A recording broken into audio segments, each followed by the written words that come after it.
Welcome, everyone, to this edition of the Healthcare Labyrinth Podcast. My name is Marc Ryan, and it's a pleasure to be hosting the podcast, and we appreciate you listening in here. As is my custom here, I give you a brief overview of the Healthcare Labyrinth website, healthcarelabyrinth.com. At that website, we have a number of different features, an original news feed each weekday, daily. I will peruse the websites of about 24 healthcare sites and pick out, in my view, the most important articles or developments of the day. I give you some commentary and some summation and links to those articles. So you can see that 5 days a week under the newsfeed tab on healthcarelabyrinth.com. We also publish 2 blogs a week, usually on Monday and Thursday, unless there's a holiday. But those 2 blogs talk about the interesting parts of healthcare as well as developments in the last week or months. And those blogs, again, appear Monday and Thursday. You can hit the blog tab at healthcarelabyrinth.com to read them each week as well. And last, we have the podcast, which is done weekly. You're listening to it now. You're either listening to it on healthcarelabyrinth.com or on leading podcast websites and applications out there. Last, I would note my book is also available at healthcarelabyrinth.com. It is also called The Healthcare Labyrinth, and it's a guide to navigating health plans and fixing American health insurance. It's available in print form, ebook form, and audiobook form from leading retailers out there.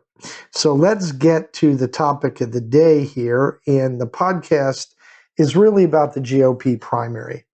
And why is this important? Well, number one, I am a Republican, so I have to vote in that GOP primary. And so I'm telling you a little bit about my views of the Republican candidates as the general election approaches once a nominee is made. And that Democratic nominee looks to be very certainly Joe Biden, the current president. Let's talk a little bit about sort of my philosophies here. So, number one, I am a Republican, as I pointed out. I am sort of the moderate to conservative type Republican in terms of the political spectrum. You can put me at center right. And that comes about in many ways. I actually was very conservative in my earlier years, but when I was in government as the management secretary and budget director of Connecticut, I learned that it's very important to have principled views, and I tried to always stand by them. But in government, you also need to have some moderation and some pragmatism in order to keep government funded and moving along. And democracy is all about compromise and truth. So I sort of have that philosophy, and that's what's brought me to the right part of the political spectrum toward the center-right area. And I also have stated in my last podcast that my views on healthcare would appear to be not what most lawmakers or even political candidates on the Republican side care about. I do believe in affordable universal access. I think it's a wise investment. I think it's the moral issue as well as a financial issue. I think we can save money and provide critical health care to people. So to me, coverage is important. Therefore, I support the Affordable Care Act and the Medicaid expansions and the setting up the exchanges. We need to do a lot more in healthcare reform, but keeping the Affordable Care Act to me is absolutely critical. And again, I may not line up with lawmakers or presidential candidates right now from the GOP side, but I do believe that my views on coverage are supported by a majority of Americans across the political spectrum, as well as leading think tanks that usually have bipartisan representation believe that reform and coverage are very, very important. So that's just sort of the brief overview of why this is important to me. I live in Florida, so I have to make a decision about a candidate that I am supporting in the GOP primary by March 19th when I need to vote. My decision is really going to be a mix of non-healthcare issues as well as healthcare issues. As you know, I definitely have my opinions. I try to keep politics per se out of my writing and my podcast, but nonetheless, we're going to do that today. I'll tell you my views on the candidates from a mix of non-healthcare and healthcare issues. So forgive me a little bit, but I think even the non-healthcare issues are very important to consider in the presidential race. Where are we right now with the GOP presidential primary and sort of where candidates stack up? So let's think of national polls first. So nationally, Donald Trump is polling very far ahead in the GOP primary polls. He is basically in the low 60s. Now, that could change a little bit with results in Iowa, which I will get to, but he's been in the low 60s pretty convincingly. 50 percentage points behind him is clustered Ron DeSantis and Nikki Haley, and they're running somewhere 10 to 12% preference in these polls.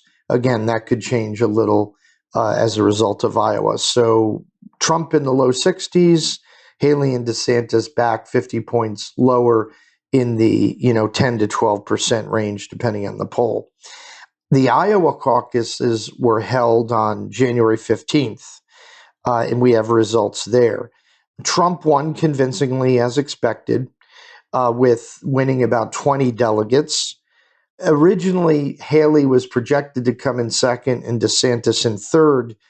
In fact, DeSantis came in second and won about 8 delegates, and Haley came in third with about 7 delegates. Vivek Ramaswamy, who was trailing in the polls even DeSantis and Haley, came in fourth as expected with 3 delegates, and because of his poor showing, he dropped out and actually endorsed Donald Trump, and that's why you could see some changes in the national poll figures.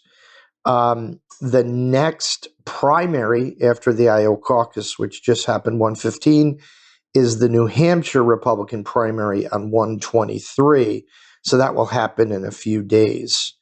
Why are people really looking at the second place finishers or third place finishers here way lower than Donald Trump? Well, the reality is, while Donald Trump has weathered the storm pretty well of all the indictments and lawsuits against him, some people are saying, what if there is a lawsuit that is finalized, as an example, and somehow he's barred from running, or it calls into question his ability to win? So people are looking at DeSantis as Haley as potential alternatives if something like that were to happen. So let's get into some non-healthcare issues first. And my first one is in terms of evaluating candidates. And in this case, it probably only applies to Trump. But in the case of Donald Trump, I cannot vote for him simply because of what happened on January 6th. Whatever you believe happened on January 6th, 2021, whether you believe it was insurrection or not, or it rose to those levels, it is hard for me to countenance Donald Trump's behavior that day and leading up to the event.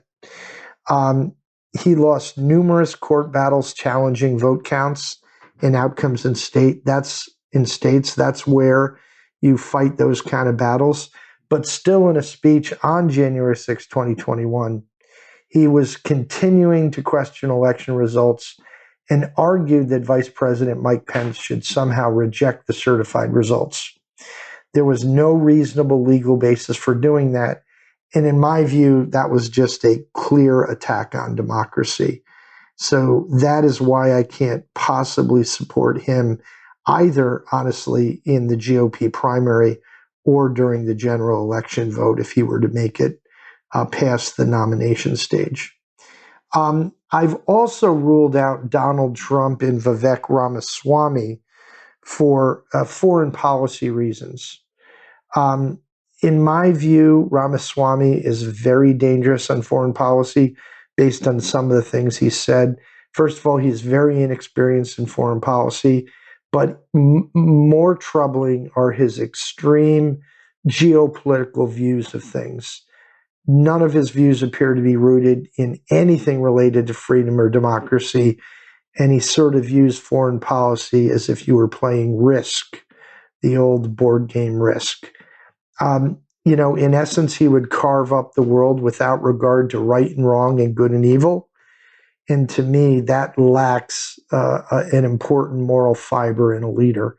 He wants to cut off aid to Ukraine. Ukraine is a very important issue to me, given my background.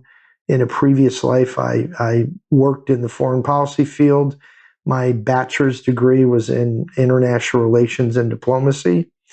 And I've spent a lot of time in Russia, in Poland, and in Eastern Europe. And it's something very important to me.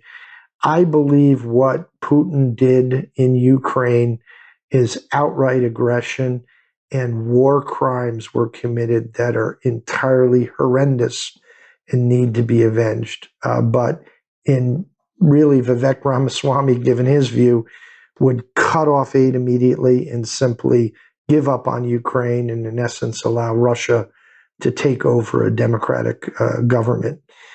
He also seems very fine with allowing communist China's absorption of a free and democratic Taiwan.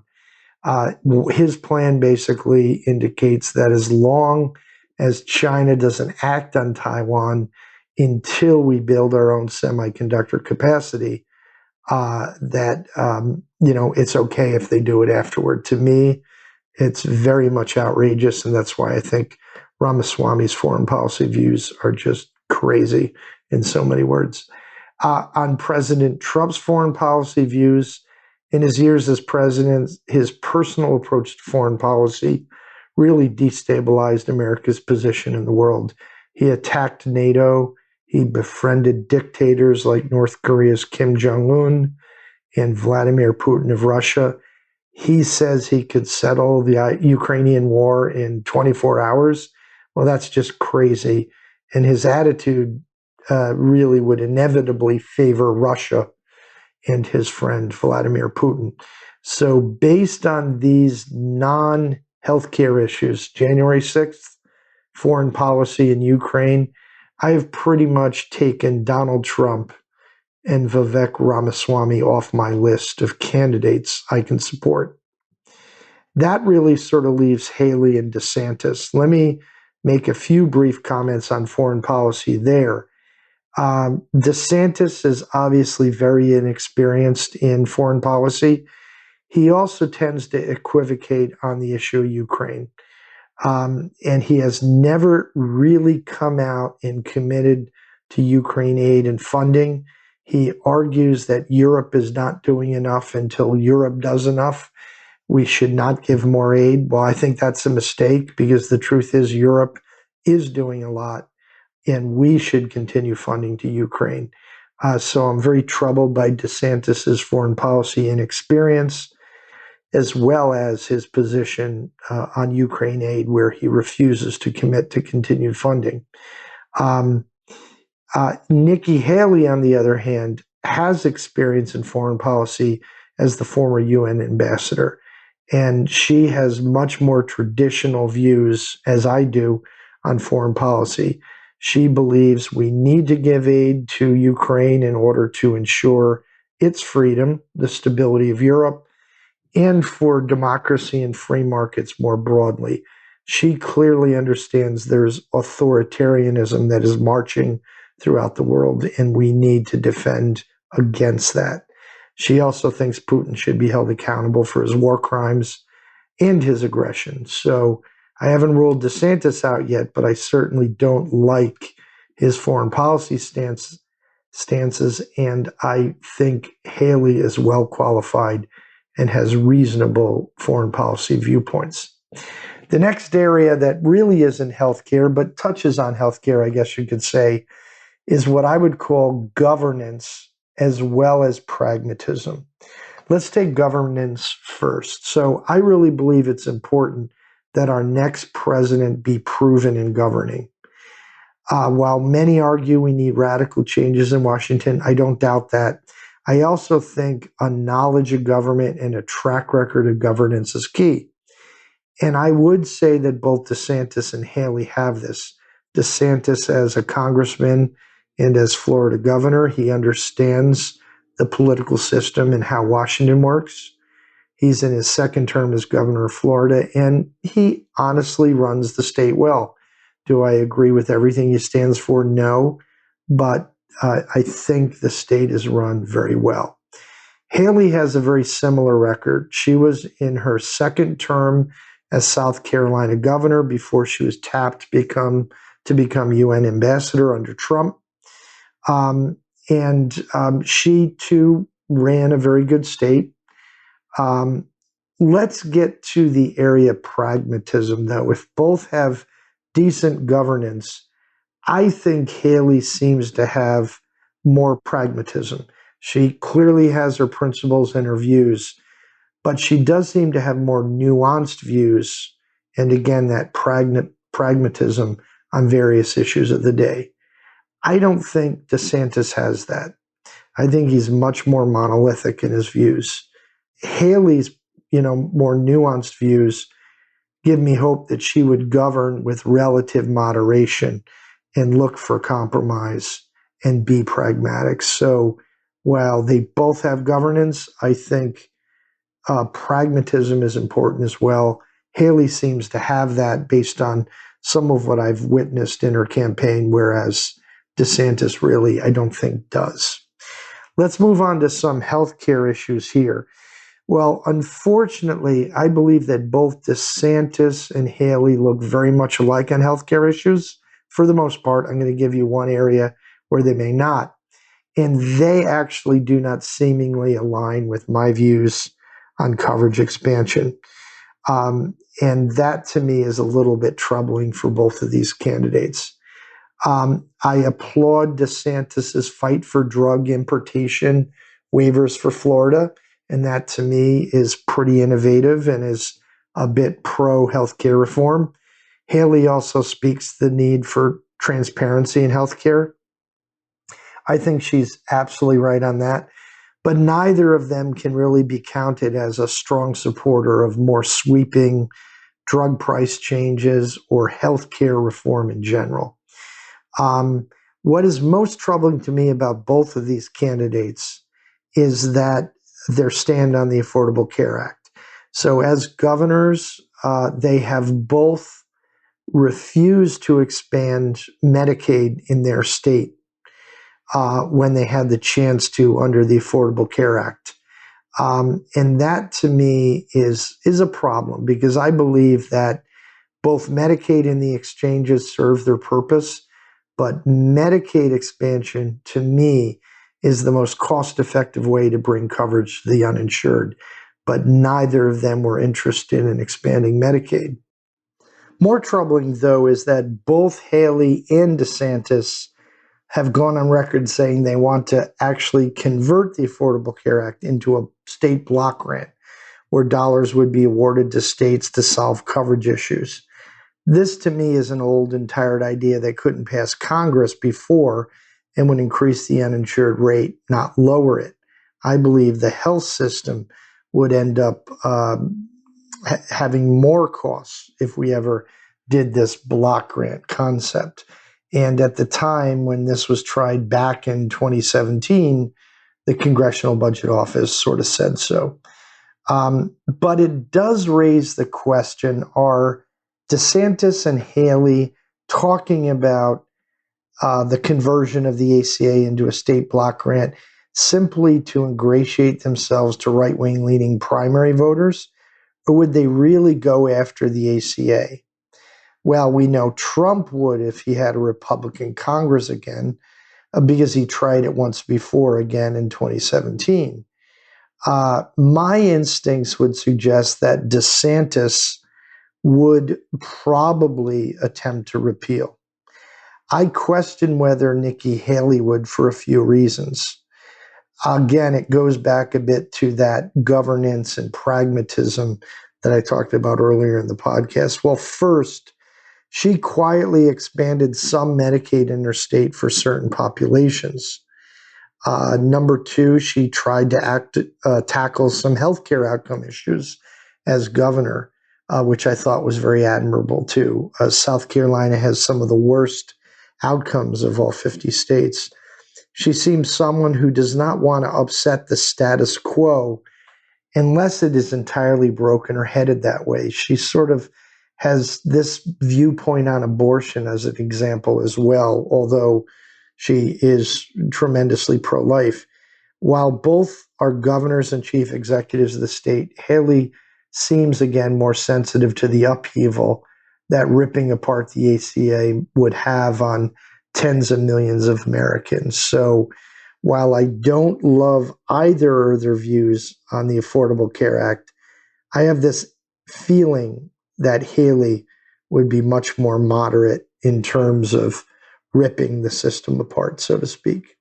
But let's talk about one last healthcare issue, which has me really thinking that Haley is my candidate for the GOP primary.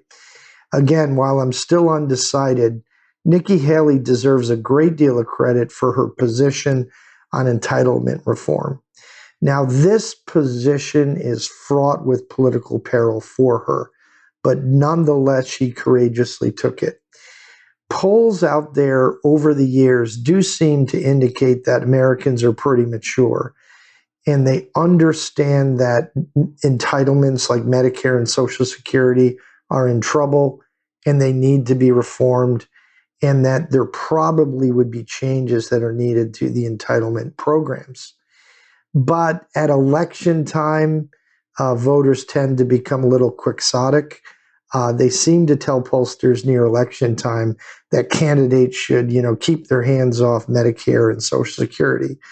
But nonetheless, Nikki Haley has said, you know what?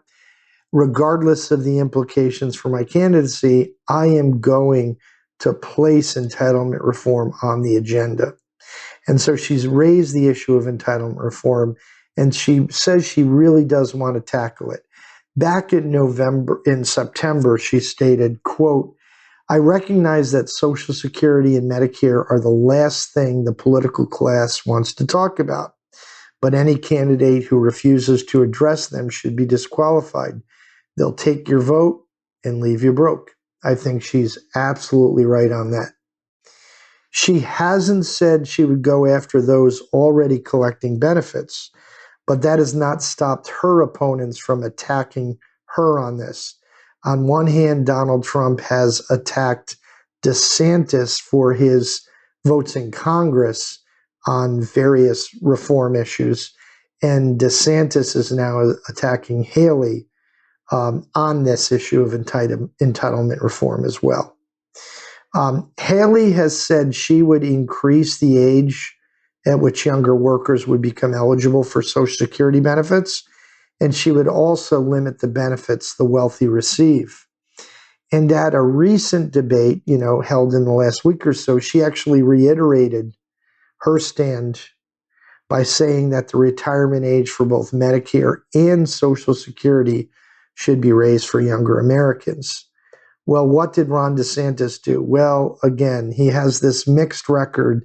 Some votes to reform entitlements in Congress, but most recently he sort of distanced himself from those votes, and he's actually done a 180. In the recent debate that I just talked about, he trumpeted Trump and said he would not raise Social Security's retirement age.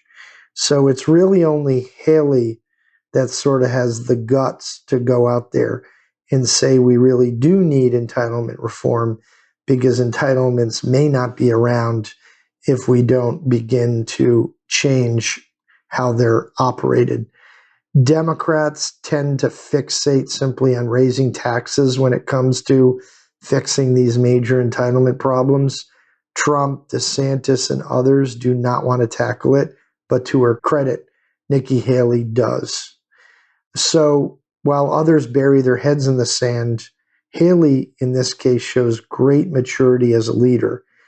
Again, while I'm still thinking about who gets my vote in the GOP primary, I am impressed by her overall.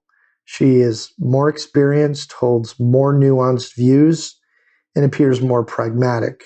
I don't love her stand on the ACA, although I do hope that pragmatism would mean she does not gut the ACA for something else, as we've seen Trump try to do in 2017. And she does seem to be somebody who's capable of setting politics aside on important issues, healthcare or not, and attacking problems, in this case, entitlement reform. So that's where I stand right now in the GOP primary. I would say I haven't ruled out either DeSantis or Haley, but I'm certainly leaning very much toward Haley, and I'll be making a final decision before I need to vote in the primary on March 19th.